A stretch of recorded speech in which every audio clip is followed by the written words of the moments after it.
akan berfokus kepada seorang pria yang bernama Jungso. Cerita diawali ketika ia sedang mampir di sebuah SPBU untuk mengisi bahan bakar mobilnya. Sempat terjadi salah paham antara Jungso dan petugas SPBU, dikarenakan petugas itu sudah tua dan tidak dapat mendengarkan dengan baik. 안 가득에 97,000원 들어갔습니다.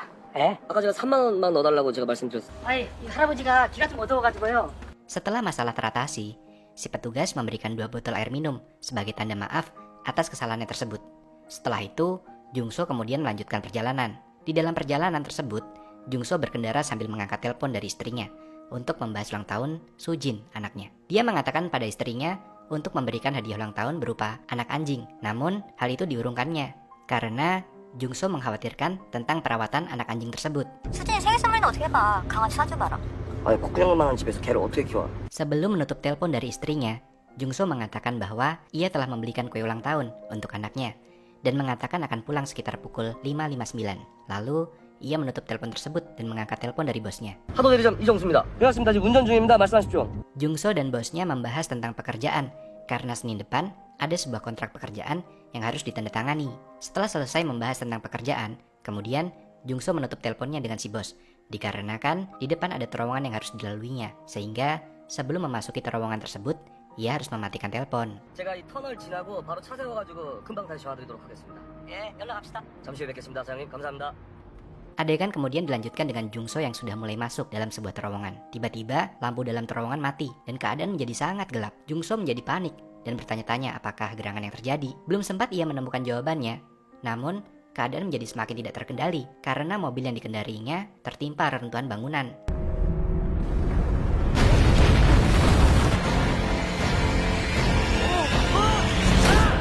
Jungso sempat tidak sadar, hingga kemudian ia kembali bangun dan menyadari bahwa ia dan mobilnya terjebak di antara reruntuhan terowongan dan membuat kendaraannya hancur. Jungso kemudian mencoba menyalakan handphonenya dan mencari bantuan. Namun, sayang sinyal pada handphonenya hilang dan dia hanya bisa menghubungi panggilan darurat ke 119. Kemudian Jungso menjelaskan bahwa ia telah terjebak di reruntuhan terowongan. Lalu ia diminta oleh petugas untuk menunggu hingga bantuan tiba. 예, 다들 무너질 것 같아요. 그런 거 그만 물어보시고 빨리 좀 와주시면 안 될까요? 기아자동차 하도 대리점 이정수입니다. 예, 안 막히면 5분 내로 도착합니다. Rupanya Jungso sudah sangat tertekan jika harus menunggu bantuan tiba dalam jangka waktu yang lama, sehingga ia merasa respon dari petugas tidak begitu memuaskan. Jungso merasa menyesal mengapa ia harus melalui terowongan ini. Ia bergumam sambil meminum air dari botol yang diberikan oleh petugas SPBU tadi. 3만 원치 얼마였어? 그냥 지나쳤을 텐데. 근데 Sementara itu, di luar terowongan, terlihat mobil petugas mulai berdatangan dan kabar mengenai kejadian runtuhnya terowongan telah tersebar lewat berbagai media. Informasi tentang korban, yaitu Jungso yang telah menghubungi 119, juga turut tersebar. Hal ini justru menimbulkan masalah baru bagi Jungso yang tengah mencoba bertahan di dalam mobil di antara reruntuhan terowongan. Karena saat Jungso mencoba meraih handphonenya, ternyata ada beberapa media mencoba menghubunginya dan menawarinya untuk wawancara. 지금 그 터널 밑에 계신 이정수 씨가 본인 맞는 거죠? 이정수 씨 지금 통화하는 거 방송으로 내보내겠습니다. 이거 저 방송으로 나가야 이정수 씨 구출하는 데 많은 도움이 됩니다. Jungso dijanjikan keuntungan oleh media tersebut jika ia mau diajak kerjasama. Padahal, Jungso membutuhkan pertolongan secepatnya, karena jika dibiarkan terlalu lama, keadaannya akan semakin memburuk. Beberapa wartawan yang datang ke lokasi kejadian dihalau oleh petugas karena keberadaannya meresahkan. Mereka tidak mempedulikan perasaan korban dengan melakukan liputan secara barbar. Jungso sebagai korban dimanfaatkan keadaannya oleh media untuk melakukan siaran secara langsung melalui sambungan telepon. 지금 방송이 중요합니까? 생명이 중요합니까? Hal tersebut membuat petugas penyelamat marah pada para wartawan yang tengah meliput karena ia merasa media tersebut tidak mempedulikan perasaan korban dan justru akan membuat korban lebih merasa kesulitan. Di antara reruntuhan tersebut, Jungso terlihat semakin panik karena ia hanya bisa bertahan di dalam mobilnya. Kemudian, Jungso berusaha untuk menghubungi petugas kembali. Jungso menanyakan kepada petugas kapan dia akan segera ditolong. Sang petugas berusaha menenangkan Jungso yang sedang panik dan memberikan instruksi kepada Jungso agar ia bisa bertahan lebih lama lagi di situasi tersebut. Sang petugas menanyakan ketersediaan makanan serta air dalam mobil Jungso dan baterai ponselnya. 저는 구조 담당자 김대경이고요. 이정수 씨, 지금 핸드폰 배터리 잔량 어떻습니까? Jungso juga diminta untuk segera memakan kue yang ada dalam mobil karena jika kue tersebut tidak dimakan, akan segera basi. Ia juga diminta untuk meminum air yang ada sedikit demi sedikit agar tidak cepat habis sampai bantuan tiba. Untuk menghemat baterai ponsel Jungso, si petugas segera mengakhiri percakapannya melalui telepon. Namun, sebelum itu, ia juga sudah meminta Jungso untuk mengatakan di mana posisi terakhirnya saat ini, agar tim penyelamat bisa melacak keberadaan Jungso secepatnya. Tidak lama kemudian, handphone Jungso kembali berbunyi. Kali ini, Istrinya yang menelpon. Ia menanyakan keadaan Jungso, apakah Jungso baik-baik saja. Jungso mengatakan bahwa ia baik-baik saja dan berusaha meyakinkan istrinya bahwa ia akan segera selamat. Sang istri kemudian memberikan ponselnya pada Suji anaknya agar mereka berbicara. Jungso mengatakan bahwa ia sudah membelikan kue ulang tahun untuk Suji. Namun, karena ada pekerjaan mendadak, ia tidak bisa pulang untuk merayakan ulang tahun. Suji juga sangat gembira karena ayahnya berjanji akan membelikannya anak anjing sebagai hadiah ulang tahun. 케이크하고 선물도 가지고 와야 돼. 강아지. Setelah berbicara dengan sang anak, kemudian Jungso menutup teleponnya. Di dalam mobil, Jungso masih berupaya untuk bertahan hidup dan mencari posisi yang bisa membuatnya lebih nyaman. Sementara itu, di tempat lain, para tim penyelamat sedang berupaya untuk melakukan strategi penyelamatan. Mereka menggunakan beberapa metode penyelamatan agar bisa segera mengevakuasi korban. Metode pertama yang mereka lakukan adalah dengan menerbangkan beberapa drone untuk masuk ke dalam terowongan. Namun sayang, usaha mereka ini kurang berhasil karena terkendala sinyal sehingga drone yang mereka terbangkan mulai tak berfungsi ketika mulai memasuki terowongan dan drone pun berjatuhan. Karena tidak mempunyai peralatan yang cukup, Kim Dae-kyung, salah satu penanggung jawab tim penyelamat tersebut, memutuskan untuk menggunakan mobil masuk ke dalam terowongan bersama salah satu rekan kerjanya. Sesampainya di dalam, ia pun memeriksa keadaan di dalam terowongan tersebut. Beberapa saat kemudian, si rekan kerja membunyikan klakson mobil, sehingga membuat Dae-kyung kaget. Menariknya, tak lama kemudian, Jungso menelponnya, lalu mengatakan bahwa ia mendengar suara klakson tersebut. 지금 들려요. Di sini, Dae-kyung merasa Jungso berada tidak jauh dari posisinya. Baru saja menemukan titik terang, tiba-tiba suara gemuruh muncul, dan seketika terowongan tersebut kembali runtuh, membuat Dae-kyung memutuskan untuk keluar dari terowongan tersebut. Setelah itu, Dae-kyung pun menelpon Jungso untuk memastikan keadaan Jungso. Jungso yang terlihat baik-baik saja, ia juga mengatakan bahwa ia melihat tulisan nomor 3 di depan matanya. Mengerti sang istri khawatir, Jungso lalu mengatakan bahwa dirinya baik-baik saja. Setelah menemukan lokasi Jungso, tim penyelamat pun dengan maksimal mengerahkan semua timnya untuk menyelamatkan Jungso, di mana tim penyelamat akan menggunakan bornya dan masuk lewat pintu selatan. Mereka menjelaskan bahwa mereka akan berusaha semua hal yang terbaik demi menyelamatkan nyawa si korban. 대한민국에 살 수 있는 모든 것을 다 하라는 대통령님의 지시에 따라서 Tim penyelamat pun bertemu dengan istri Jungso, di mana saat itu banyak media yang meliputnya. Kemudian kita melihat Jungso memanfaatkan airnya dengan baik guna bertahan hidup di dalam reruntuhan itu, di mana ia hanya meminum satu tutup botol untuk setiap jamnya. Ia juga memanfaatkan kue ulang tahun anaknya sebagai pengisi perutnya yang kosong. Saat akan tidur, ia kembali terbangun dan memeriksa bagasi belakangnya guna mendapatkan apa saja yang bisa membantunya di kondisi saat itu. Tak lama kemudian, dia mendengar sesuatu dari ventilasi angin yang jatuh di dekat mobilnya. 누구세요? Di sini, ia melihat seekor anjing. Lalu, Jungso menyadari bahwa ada orang lain selain dirinya. Ternyata, ventilasi tersebut kebetulan menghubungkan mereka satu sama lain. Jungso mencoba memasuki ventilasi yang sempit itu, sehingga ia pun harus terluka. Sesampainya di ujung, disinilah ia menemukan pemilik anjing tersebut, di mana ia adalah seorang gadis yang tidak bisa apa-apa karena terjepit oleh reruntuhan. Jungso kemudian mencoba melepaskan gadis tersebut dari reruntuhan, akan tetapi usahanya sepertinya sia-sia. 이 꿈쩍을 안 해.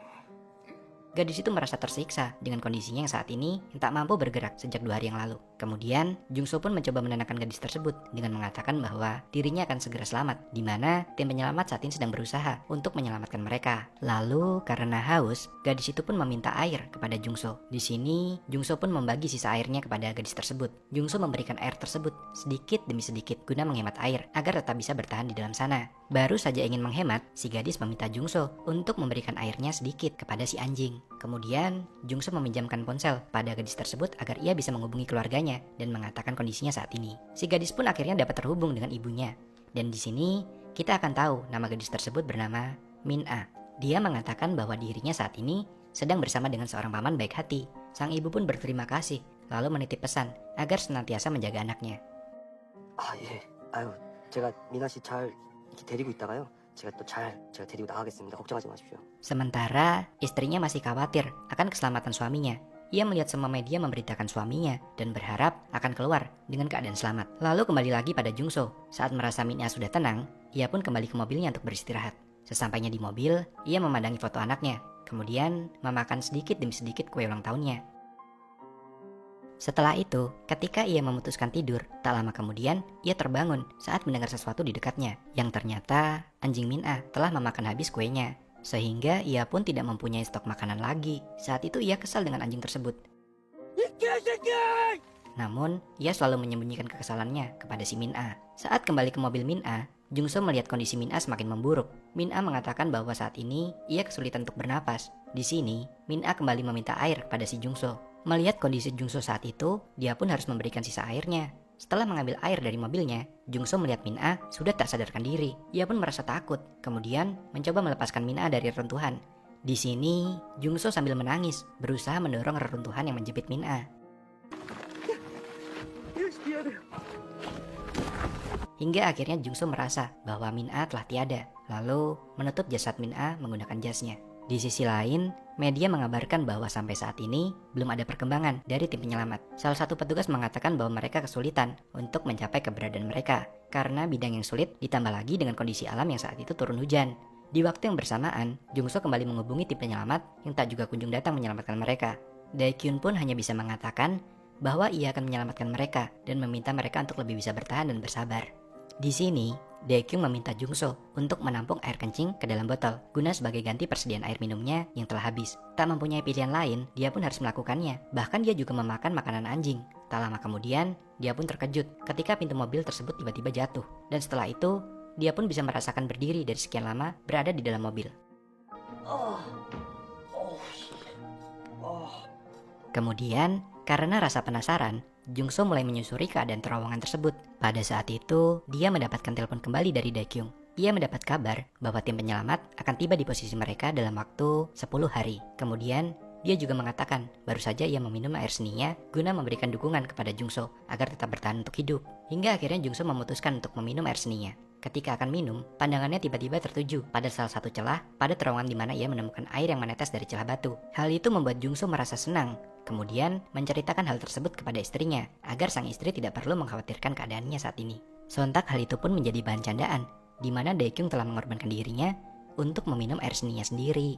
Beberapa hari kemudian, ketika itu Jungso terlihat sudah tumbuh bulu di mana-mana dan keadaan alam telah diselimuti oleh salju. Tim penyelamat mengabarkan bahwa sedikit lagi mereka akan mencapai ke titik korban dan akan segera mengeluarkan mereka. Semua orang pun merasa senang, termasuk istri Jungso.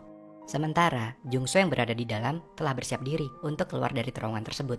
Dia diperintahkan untuk memberikan aba-aba ketika melihat sesuatu yang menandakan tim penyelamat telah mencapai titik lokasi Jungso.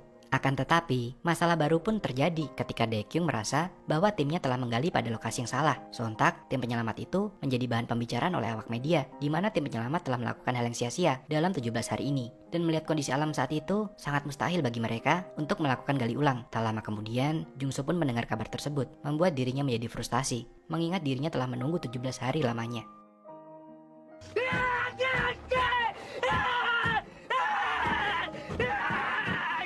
Saat itu, Jungso mengatakan bahwa dirinya sudah tak tahan lagi dan untuk yang terakhir, ia ingin berbicara kepada Sujin, putrinya. Namun karena Sujin tidak berada di situ, ia hanya meminta sang istri untuk menjaga putrinya baik-baik.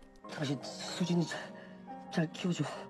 그리고 당신 잘 있어야 돼. Ketika itu, sang istri terus memohon kepadanya untuk tetap bertahan. Ketika itu, Jungso hanya bisa menangis, tak berkata-kata, hingga ponselnya mati karena kehabisan baterai.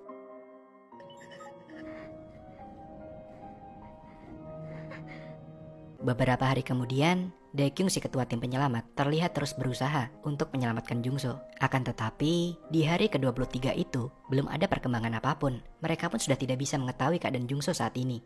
Sejak itu, hal tersebut menjadi bahan perdebatan di mana negara telah menanggung biaya besar untuk menyelamatkan Jungso. Akan tetapi, Daekyun bersikeras untuk melanjutkan penyelamatan tersebut. 지금 저기 사람이 갇혀 있습니다. 사람이. Di sisi lain, Jungso terlihat masih bertahan hidup. Saat itu, ia mendengarkan pesan dari istrinya lewat radio mobilnya. Tak lama kemudian, Jungso ditemani seekor anjing memutuskan berjalan menyusuri terowongan tersebut guna menemukan jalan untuk keluar. Sementara keadaan di luar semakin menjadi-jadi ketika terjadi kecelakaan di lokasi tersebut dan menyebabkan salah satu dari mereka tewas.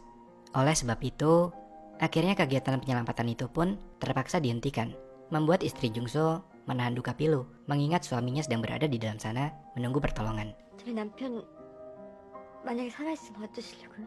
미안하지 않으세요? Tanpa disadari, Jungso mendengarkan kabar itu dari radio, membuat ia pun menahan tangis ketika sang istri mengatakan bahwa semua orang menganggap suaminya telah mati. Namun, dirinya akan tetap menunggu. 근데 오빠 이거 듣고 있으면 어떡하지? 오빠 너무 미안해. Keesokan harinya, Daekyun si ketua memutuskan untuk turun langsung ke dalam terowongan. Ia mengatakan, sebelum semua ini berakhir, ia harus memastikan korbannya telah mati atau masih hidup. Sesampainya di bawah, ia memasukkan sebuah alat untuk mendeteksi suara dari celah-celah batu di sana. Tak lama kemudian, Daekyun pun dipaksa untuk naik. Beberapa saat kemudian, terowongan tersebut pun diledakkan. Dari atas, Daekyun merasa mendengar suatu sinyal. Saat itu ia memerintahkan semua timnya untuk diam. Seketika, ia mendapatkan tanda Jungso masih hidup dan memerintahkan untuk menghentikan ledakan tersebut.